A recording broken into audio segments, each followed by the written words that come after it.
साल 2016 में सौरभ की मुलाकात मेरठ में मुस्कान से हुई थी।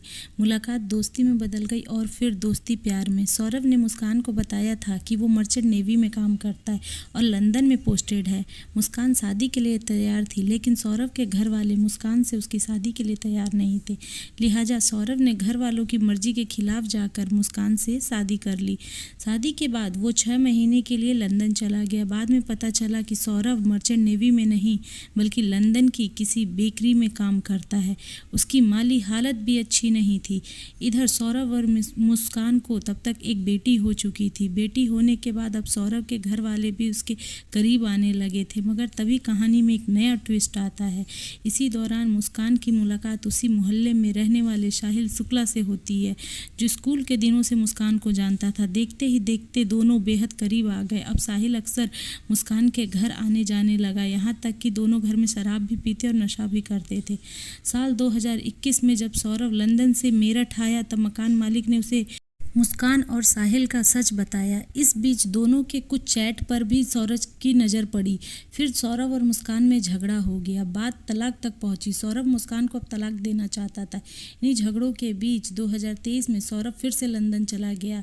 अब मुस्कान और साहिल आज़ाद थे। फिर पूरे 2 साल बाद फरवरी 2025 में ये आज़ादी खत्म होने वाली थी, क्योंकि सौरभ 24 फरवरी को लंदन से 2 साल बाद मेरठ अपने घर लौट रहा था। 25 फरवरी को मुस्कान का बर्थडे था।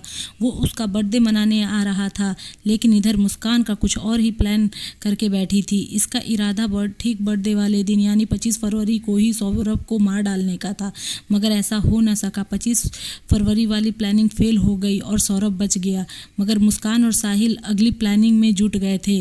मुस्कान की बेटी का एग्ज़ाम चल रहा था।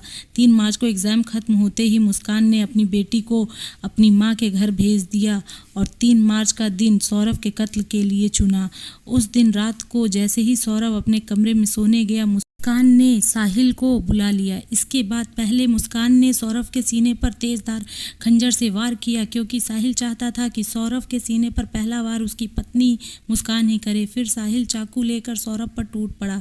सौरभ पूरी रात से लड़ने की कोशिश कर रहा था, लेकिन वो हार गया। मुस्कान उसकी मौत का तमाशा देखती रही। कुछ ही मिनटों में सौरभ की सांसें थम चुकी थी। इसके बाद साहिल और मुस्कान ने मिलकर एक प्लास्टिक का बड़ा ड्रम खरीदा। फिर उन दोनों ने बाथरूम में सौरभ की लाश के टुकड़े किए। उन्होंने एक बोरे में भरा और उस बोरे को बड़े ड्रम में डाल दिया।